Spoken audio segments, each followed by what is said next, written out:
কুমার যেমন উড়ায় ঘটি আমার তেমন হয়, কে জানি তো তার পিড়িতে পুরিবে কপাল। মল্লিক কান্দে সর্বদাই পাখি আইরে ফিরে আয়, কি লাভ হইল শিকল বেরি দিয়া পাখির পায়, কি লাভ হইল শিকল বেরি দিয়া পাখির পায়।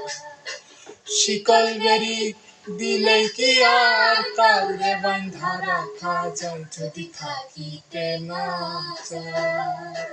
কি লাভ হইল শিকল বেরি দিয়া পাখির পায়। আমার মন ভোলা পাখিরা এখন উড়িয়া বেড়ায়।